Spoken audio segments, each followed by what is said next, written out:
Good evening and welcome to Celebrity Hub right here at Mars Television, and also we are broadcasting live from Safa Guest House and Event Center. This is also the official venue for Celebrity Hub show, the 4th episode to be precise. Green Lights Photography, thank you so much, our photo team on board, and also Kiki's Charm. If you want to look luxury, yes, she is one of the best makeup artists I can recommend for you, Anne. All the way from Nigeria, and she's in Ghana to, just sponsor Celebrity Hub show. Imagine. Nigeria always have the best when it comes to artworks and more. Okay, big thanks going out to SL Clothing. Yes, SL Clothing, God bless you so much for my outfit. Thank you for sponsoring Celebrity Hub. And also, the home of Celebrity Hub, SDF Republic. Yes, a production company owned by them.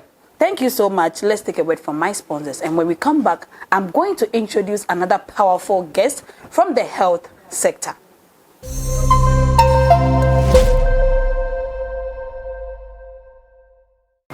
Welcome back from the break. It's Celebrity Hub and you're watching this live, and to catch us on the repeat is every Saturday at 7 p.m. as well. It will be uploaded on YouTube. That's a DFTV on YouTube. My name, as you already know, is Jerina Chifan.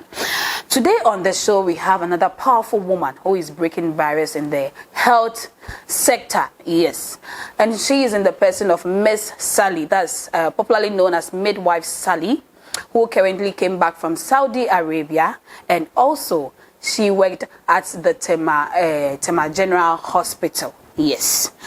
Okay, she is an international midwife now. So let's break into things. Today we are going to look at a lot. Modern way of carrying pregnancy and also her pregnancy journey. Welcome on the show. Thank you. So what did you bring to me? Oh, because I saw the videos, I saw the pictures on Instagram.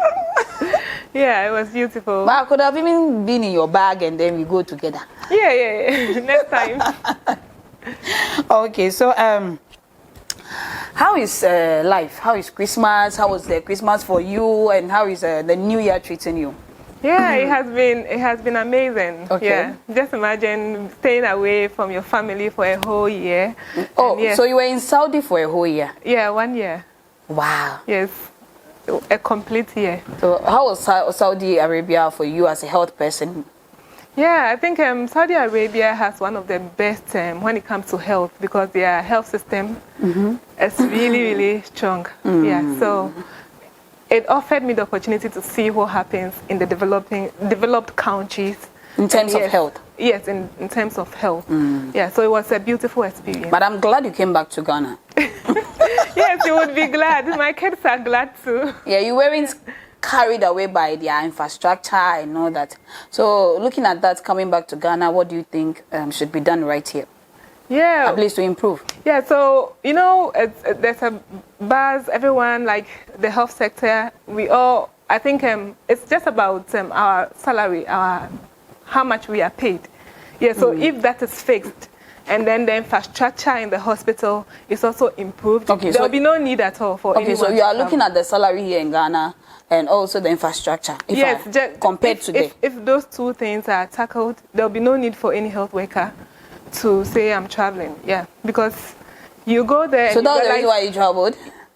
Of course, yes. I traveled for the experience and also to improve my finances, because we all need to improve our finances. Yeah.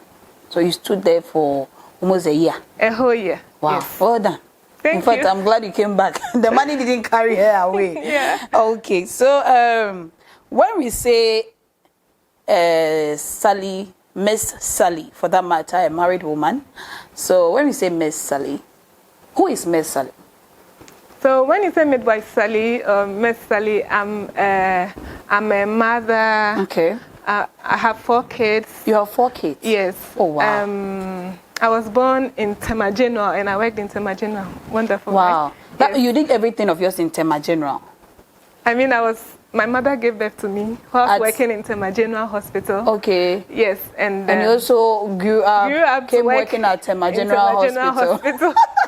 Yeah, so all my life has also been in around Tema, Ashaiman. Yeah. And yes, the only time I went out was to do my degree at KNUST. Okay, that's where you did your degree? Yes. But from what secondary school?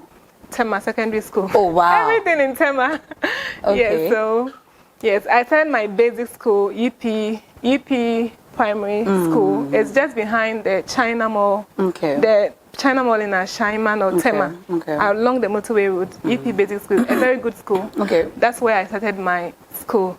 And then after Tema Secondary School, I went to Kolebu Nursing Training College to study nursing. Wow. Yes, I was transferred to Adan to work. No, posted. My first posting was Adan. Adan East District Hospital. Wow. So I worked there for about 3 years. I wanted to do my degree, so after 3 years I went to KNUST to pursue midwifery, because as at that time my interest has grown in the midwifery, because I started really reading so much on the internet. When I got pregnant for the first time, I was around 24 years yes old. Although I was a nurse, I didn't know so much about pregnancy or maternal health. So when I started reading, I started seeing stories like many of the women who die at birth is happening in Africa. Okay, and I didn't get it. Like, why should women be dying, and why should it be Africa? At that age, were you thinking maybe is it because of infrastructure or the knowledge aspect? I think at that time I was open. I just wanted to know why. Yeah, so whilst I read more, I got to realize that it was more of education for the women's side. Okay. And then even at that time, I had not really considered the infrastructure so much, but I got open that because the white women, as at that time, now social media has become it has broadened a lot of things. And when I started doing Midwife Sally, we didn't have a lot of midwife doctors. I mean, showing coming on we social just had media. A few, which I can mention their names, but maybe not for the show. Yeah. Just 1 or 2 people. But after some of us came out, you could see that now if you go there, a lot of midwives. Yes, so it has encouraged others. Yes, to be a pace setter and also to encourage other midwives that they can do the same thing. But you are promoting birth. You want us to give birth plenty, eh? You remind me of a woman who gave birth to her 4th child, and she was like, Midwife Sally, it's because of you, because I'm always watching you, so I got pregnant. Yeah.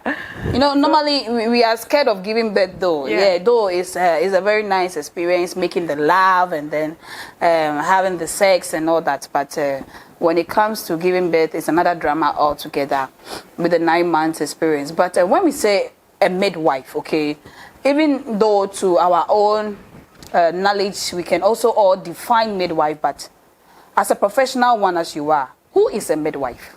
Yes, so thank you. A midwife is someone who has undergone training, okay? Who has undergone training, understand birth issues, and yes, she becomes an integral part of the society. So if you become a midwife, after you have gone through the training, obtain a license. If you do not have a license, you are not a midwife. You have to register with the every board that you have in your country, because it is a profession and it is regulated. You cannot just do anything. If I see somebody promoting a herb that can make you deliver fast, I cannot do that because it is unprofessional. Yes, so before you can say you are a midwife, you should have gone through training, and then you have your certificate, then you can practice. And then a midwife becomes an integral part of the community. When I say an integral part of the community, what I mean is that your duty is not just limited to birth. Yes. Yes. So, like I'm speaking with you now, I'm working because I'm advocating for better maternal health. Yes, and promoting better. Recently, something happened and I was like, no. When they were inaugurating our current president, on the internet, maybe they went, but I did not see. Maybe they went, but I did not see, because I saw a lot of celebrities when it comes to let's say music and TV and all those things. But I even went to my let's say GRMA platform to check which midwife was there, which nurse was there, which doctor was there. But I don't know whether they went and we did not see their images. But I think that as I say, midwife is an integral part of the community, because we have to represent everywhere, because there's no part of this life that you cannot, like midwives have to be there. Yeah, so we form every part in the church, everywhere. The role of the midwife is there. So that is, when you talk about a midwife, that is it. You were saying something recently. You were like, sometimes you need to be professionally. If someone is a midwife, it's through education, acquiring it all, being recognized well, and you get the certificates and all that, and your lances and everything. But in our local way of doing things, before the school came in, or let me say, even though the school was there before, we know we had some mothers in some communities which doesn't have what it takes to welcome babies and all that, or to even become a midwife. So we had our own mothers who have their own ways of delivering and all that. Yeah. So what do you say about them? Because we have some of them who does it very well. And even though this is now a 21st century, we still have some of them in the society who make sure that they still go on the natural way. What do you have to say about that? Okay, thank you very much. So those are traditional birth attendants. Okay. Yes, and are they being recognized now? By there's a way that they integrate. There's a way that they integrate them, but it doesn't make you a midwife. They find a way. There's a way that they try to integrate them. Okay. What they did was to give them some little training, because at a point they realized that no matter what you do, the woman will still go to them. But as we speak now, the government, everybody, I'm not speaking on behalf of the government, I'm just saying what I know, okay? So they are trying to improve healthcare to every part of the country. Okay. So now you see that you go to your hometown where formerly they did not have a small CHIPS compound, but now they have CHIPS compound. And these CHIPS compounds, they have midwives or nurses who have some knowledge in taking good care of people throughout pregnancy. And they do that, and then these people at that level try to liaise, like they try to work with the TBAs. You know, I think at a point we have to try and eradicate it, because midwifery, as I said, is a profession. It's not just a skill. Let me give you a typical example. A woman who is pregnant, and maybe she has gone to the hospital and they tell her that you have placenta previa. Placenta previa means that the placenta, what they say, it's it's not located at the right place. Some people will go, the doctor has told her, she goes to the TBA. Not all TBAs. She goes to the TBA, and the TBA will tell her the baby is sitting on a chair and it's not sitting properly. So they have to adjust it, and then they try to manipulate the baby to sit well. This placenta tears off, and the woman, some of them bleed to death. I am not saying something I have heard. It's something I have witnessed. Yes, something that I have witnessed, not once, not twice.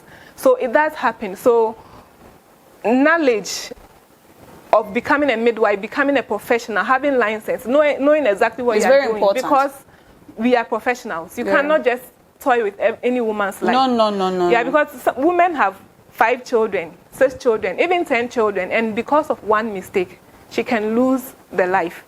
Yes, so that will affect the rest of the children. Yes, so primary health care, I think they've started.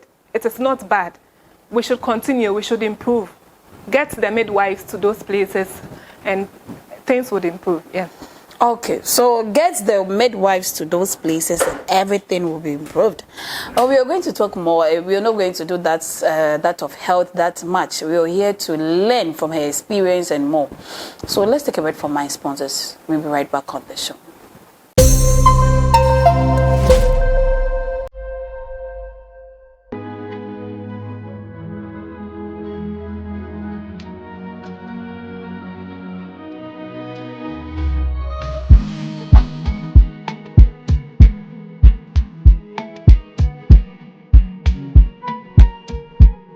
Okay, so that's another awesome one from the life of our own Ghanaian, popular midwife. Yes, midwife Sally. Yes. So the conversation still continues. Okay, so coming back from that break, it's good to be educated sometimes about our system though, but in that aspect of birth, we know birth is very important. We need each other in a society, and it all starts from there, where you are. But recently you went to Saudi. Yeah. Yes. But how has the journey been for you as a midwife? Because my last time speaking to you, you were at the Tema General Hospital, and then I know you own your own, you have your own consultant agency, right? Advocacy. Okay. In terms of midwifery and all that, people come to be groomed and to be trained, or it's more to be counseled. Education. Okay. Yeah. So looking at that, what do you want to achieve with that? Because somebody will say, are you helping us give birth more? Or are you helping us take care of ourselves? Or what have you? But maybe in your own perspective, you have a different idea altogether. Yeah, so thank you very much. Yeah, so when you look at my journey as a midwife, okay, so I worked at the clinical side. So working at the clinical side at Tema General, at in Confanoche. Oh, you worked at Confanoche? My practicals, nursing practicals, when I was in KNUST. Okay. Yeah. So all this, I think I have been opportune to work in hospitals that are very busy. Yes, and so it allowed me to see the problems that the women face at birth.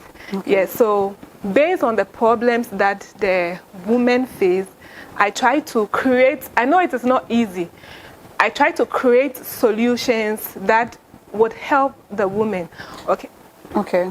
Yeah, so for example, setting up my social media handles, Facebook, Instagram, TikTok, and YouTube. You use that as a... The main aim is to just educate the woman.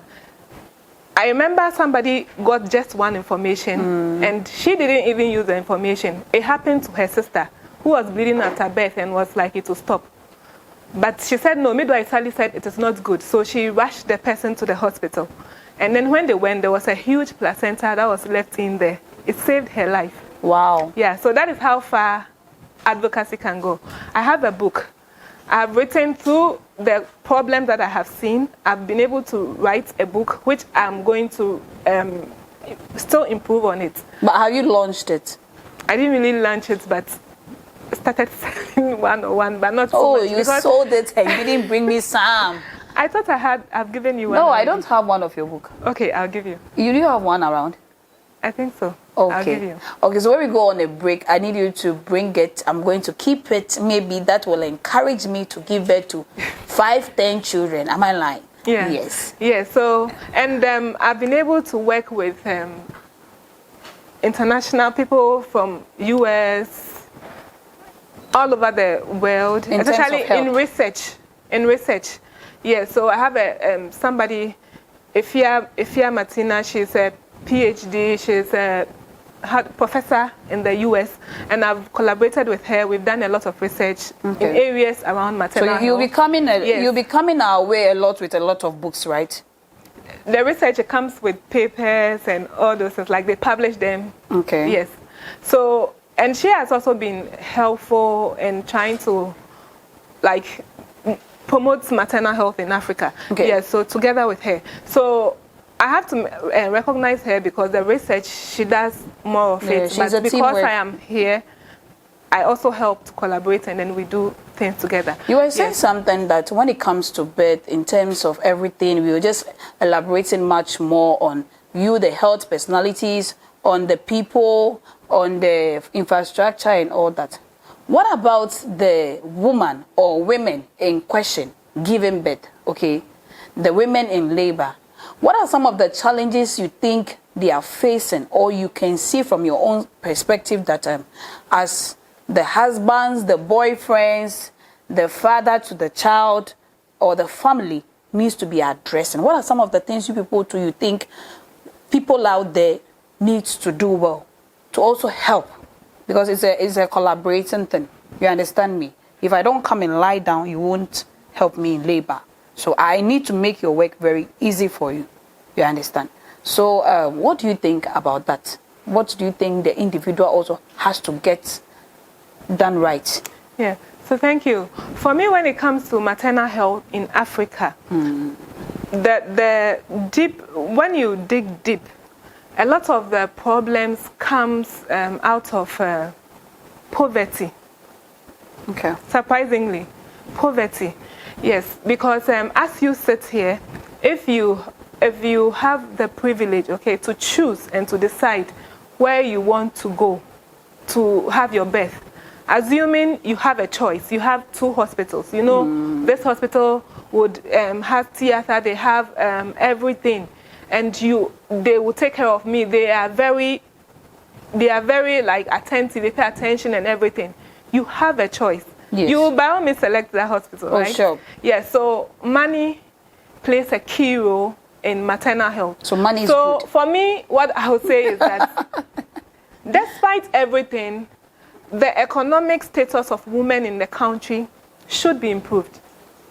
Can you give me some of the ways and steps to take, even as we the women, to improve our own economic state before marriage or even before birth? Yeah, so one of the problems that midwives face, okay, is we all know that our health system, they are trying, but things are not there. When I went to Saudi Arabia, the woman can ask you for water, and she's expecting you to bring the water because the government has provided everything. She would ask you for pad, and you're supposed to produce a pad because the government has, or I don't know how. As the woman in labor. Yes, they have everything. They do not need to, like, really, you the nurse too, you have so much peace of mind because there's nothing like go and bring blood, there's no money. You go and bring this, there's no money. Because everything is like provided for the woman. So if you say everything is provided, for instance, I went to Saudi to give birth, and then I gave birth to a baby boy. I'm there to give birth to a baby boy. You said everything is provided, right? So maybe, are you talking about even the dress they will give to the baby's outfit, everything is provided? In terms when you're saying everything is provided. Because somebody might be watching me would think it's to that extent. No, like to that extent, what I mean is that when you know, I sell hospital items. Yeah, okay? I know you have a business of that as well. Yes, if you are in Saudi, you don't need delivery mat, delivery pad, like the basic things. You can walk in. Even if the baby doesn't have dress, she will get something to be covered. Okay. But a lot of moms will want to bring a little bag with 2 or 3 dresses. Like the way normally when you're going to give birth, your call sheets, your pads you wear after birth. Yes, but it's not too much. You don't carry a lot because delivery mat, pad, diaper, everything that you need for that birth is provided in the facility, but we don't have that here. But then the women also come and you ask them, go and bring this, and she's like, she didn't bring my husband, and so it causes delay.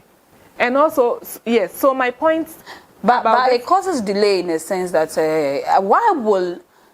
why do you think a woman will sit heavily pregnant from 1 month to 9 months, and she couldn't even purchase one item, waiting for the man? Yeah, so for me, that is why I keep saying that the economic status of women should be improved, and it should start from the government, from the advocacy groups. I remember I was part of this advocacy group some time ago, just before I even started Midwife Sally. To come in, everything the government. As you said, the economic status of the woman has to be improved. Okay. Yeah. So what are you telling the woman in question who is pregnant? Because the government is not pregnant. Yes, so the government regulates everything in the country. Okay.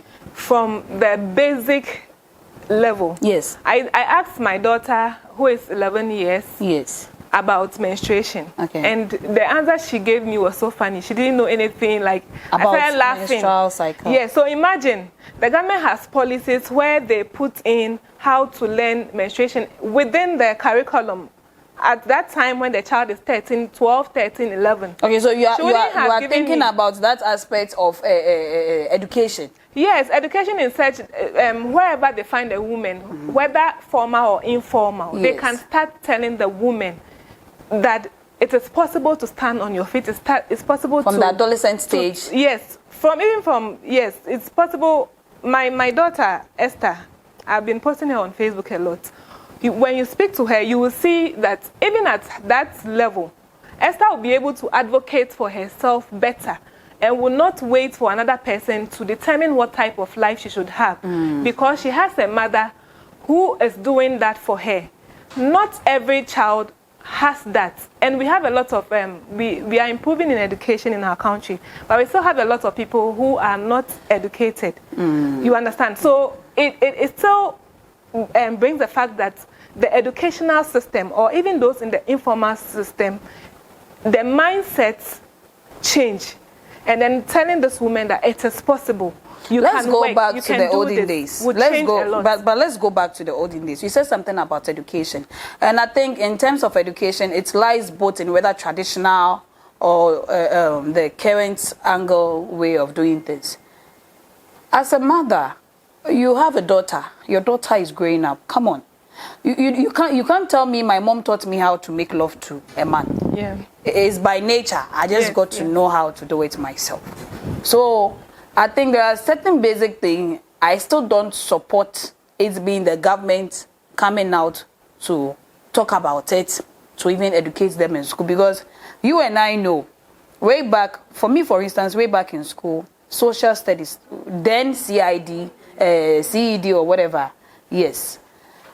We had sessions of class where we talk about adolescent age, we talk about reproduction in science and all that. You see students shouting in class, hey, hey. Someone say, name some of the reproductive parts, they name it and then they'll be shouting in class.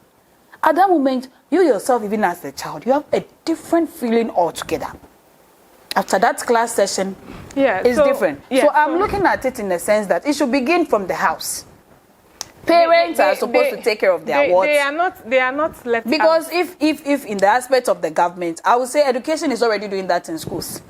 But you saying there should be people who are advocates themselves, come out and then advocate for that, work a lot on that. I still support you on that.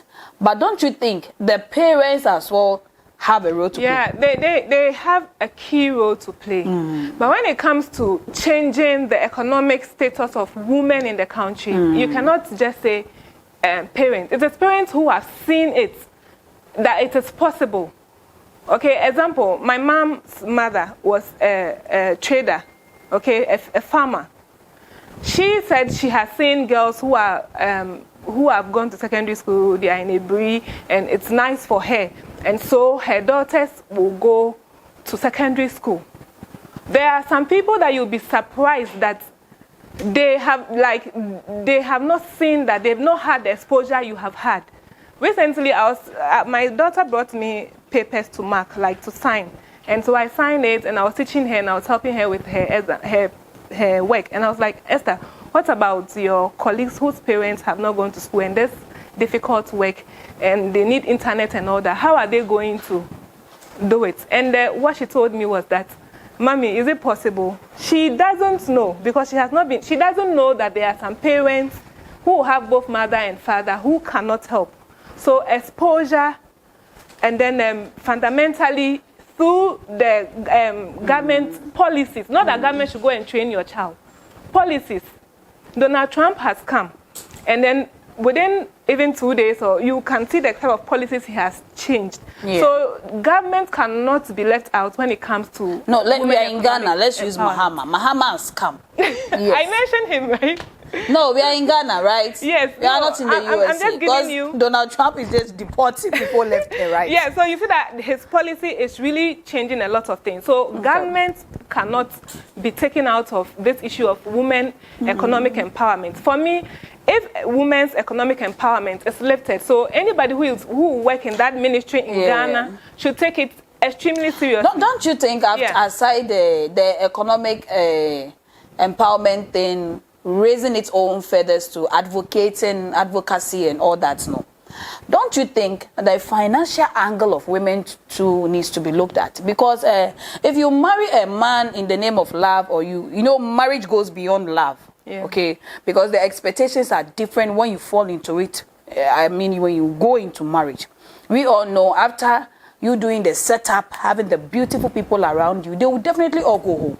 You are left to judge each other. Fine. But looking at it all, don't you think as a woman, before one is supposed to be prepared for birth, or maybe it came unexpectedly.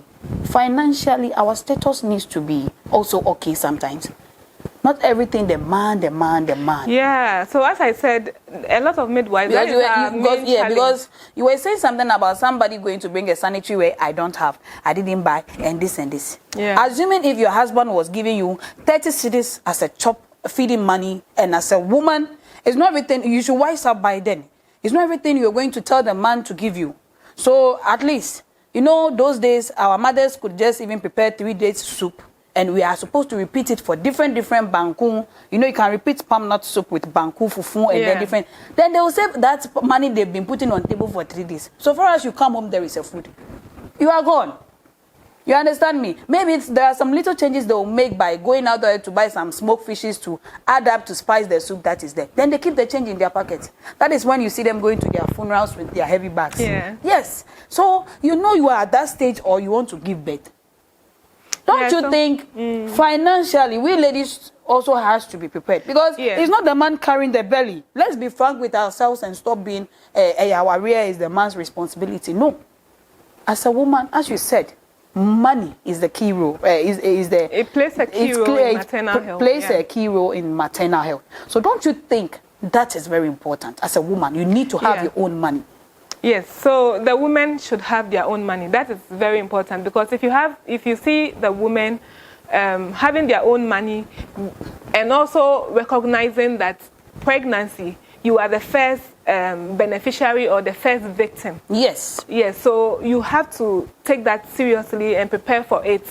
If the person you are with is not that into it, you should know that it is your life. After there's people, the midwives will always tell our women, if you are not careful and you pass on, after a few minutes, will still get married. Even at the funeral. Yeah, so you need to know that you are the first person. Okay, and you need to advocate for yourself. And you need to attach a lot of seriousness to your pregnancy. Okay, apart from the money issue, women need to attach lots of seriousness. Okay, as you said, priority. Some of them would rather prefer to maybe go and buy, let's say, wig or something, which is 10,000, 4,000, but she may not be ready to invest the same thing in when her she's pregnancy. Pregnant. Okay, let's take a quick break. We'll be right back to continue. Let me tell you this, as a woman watching me, as a lady or a young girl watching me, note that when you are pregnant, you are the first victim. The man has done his part. You are always the first victim. So before the man steps in, make sure you put yourself first. You take the needed measure to save yourself and save that baby. A man is always a man. Let's take a break. We'll be right back.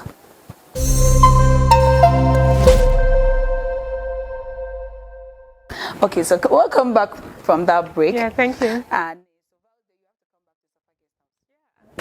yes, you see me here. Don't worry. One of my camera persons says, as for him, he doesn't take all those things. So shout out to Theophilus. And also coming back from the break, I have one last topic I want us to talk about. Okay. And the last one I want us to talk about has to do with modern pregnant women. There are viral pictures and videos on social media. Now, when you're a young lady, or even some matured people, when they are pregnant now, they have to show off their bellies, pictures. Some people will say, this memory is so precious to me and all that. Yes, but sometimes you need to look at the health risks of that baby and yourself as a victim first, because we know a lot of camera has this mercury content in it, which goes beyond to affect the baby.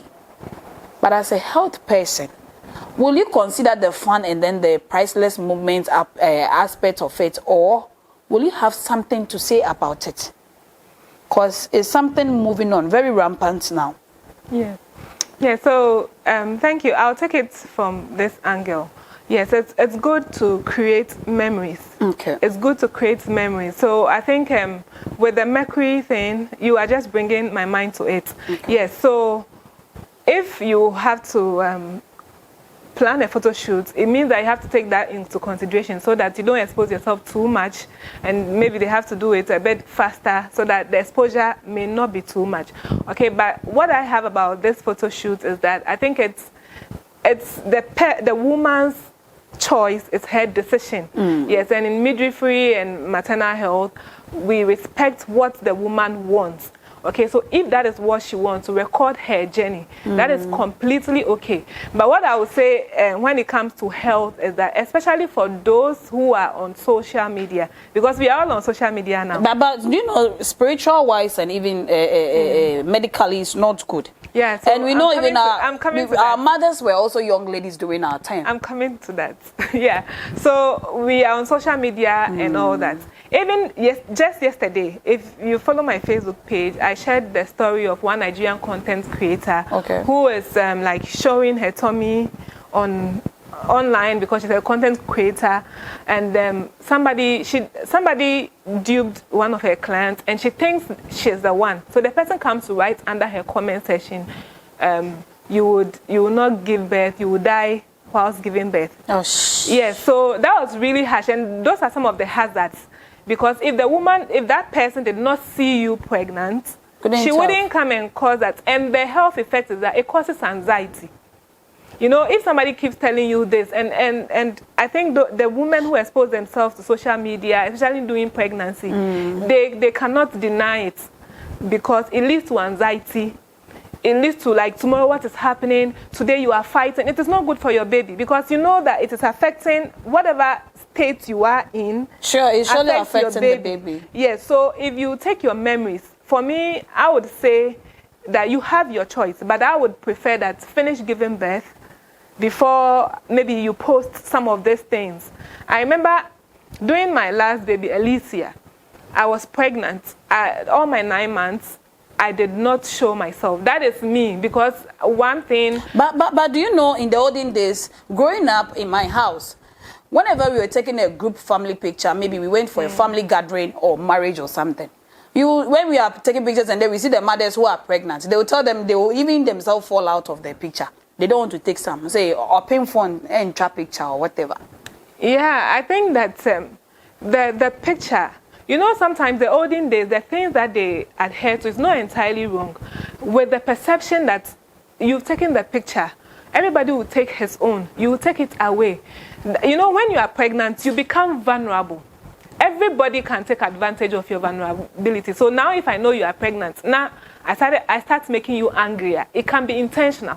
Because I know that now if you get angry, you can get BP. So where will I go?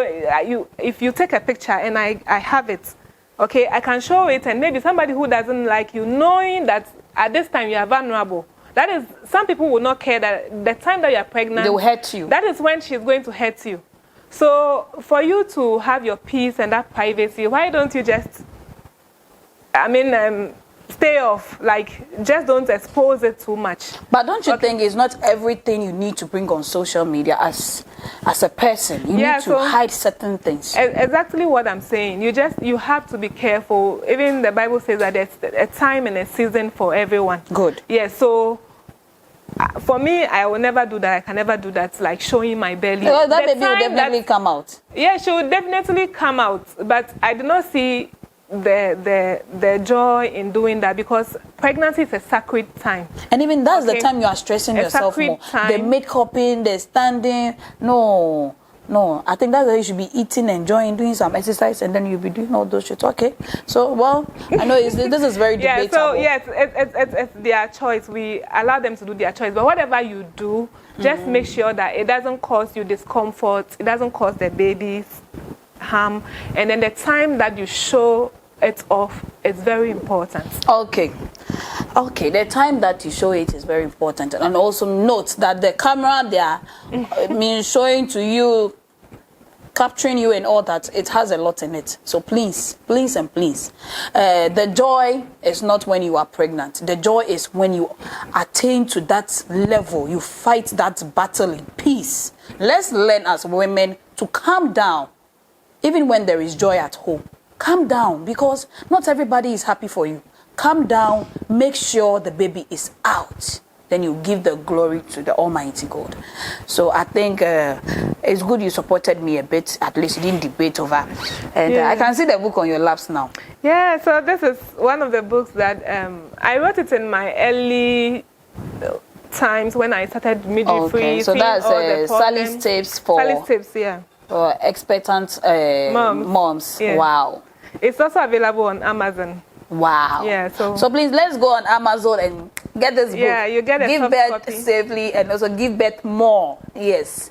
Let's go on Amazon and then do that. Okay. So this is your copy. Oh, this is my copy. I'll give this to my Theophilus, my camera person. For your baby. I want him to give birth. Baby. No, my next baby. Yes. Hey, okay, so let me go through this book a bit. We have this written by you. Okay, we have different pages. The table of content, we have preparing for a pregnancy, pre-conception care, and then that of pregnancy, what it entails, and the labor and delivery, that's the chapter 3. And then going to the chapter 4 talks about the postpartum care. Wow. And your new born. Okay. Yeah. So it goes way far to how many chapters? 6. Yeah. Wow. I'm going to read this. In fact, we don't need to share this on air. Go to Amazon, join her, and then read. To the production guys who want some, Anne, Theophilus, and then Mr. Sam. Yes. Try your best. And then go to Amazon. I'm sorry, this one we are not friends. Okay, so thank you for the book. And please, let's all get this as ladies and make sure. What do you have to tell the ladies out there, the upcoming ones? Because I think this pregnancy journey all starts and ends with our menstrual cycle being so well kept. We've been so neat during that session and also making sure that we take good care of ourselves, our food and all that. What do you have to say about that? Yeah, okay, so to all the ladies out there, when it comes to reproductive health, it forms, let's say, 80 or 90% of your life because she has children. And if things did not go well, she cannot be sitting here hosting a show, being free and all that. So my advice is that as young as you are, right from teenagehood, take your reproductive health seriously. Personal hygiene, your nutrition, your rest and sleep, exercise. Please don't wait until you want kids before you start, oh, I did this when I was a teenager. Praying, I did that. So condemning people, yes. your grandmothers. Sometimes it just could be lifestyle. Yeah. Sometimes the problems just could be lifestyle. So have a good lifestyle when it comes to your nutrition, personal hygiene, sex life, and then everything is going to go well. I like that word, sex life. Yeah. Okay, so let's say this coming birthday of mine, I'm having a project with my foundation. I want to touch the lives of pregnant women because that's a very great battle, you know. Yeah. So the project is titled "Don't Be a Victim" to all pregnant women, and she's also going to be around. And yes, we'll be advocating. Yeah. When is that? Oh, soon, October. Wow. Yes. Okay, so this has been a quite nice, beautiful time with you. Your last words before you wrap up on set and with me as well, your handles as well. Yeah, so thank you. What I always say is that don't leave your pregnancy to chance if you are pregnant. And yes, I am on Facebook, Instagram, TikTok, and also on YouTube. The name is Midwife Sally on all channels. So thank you. Have a great day. Thank you so much for coming. Yes, thank you for having me. Okay, it's been Celebrity Hub right here with me and Mrs. Sally. She happens to be a midwife, an international one here in Ghana and beyond. Yes, she has been with me on the show. I appreciate her for coming all the way from Tema to join us right here live on Celebrity Hub show. So, thank you for watching Celebrity Hub. My name is Jifa Jerina, right here on my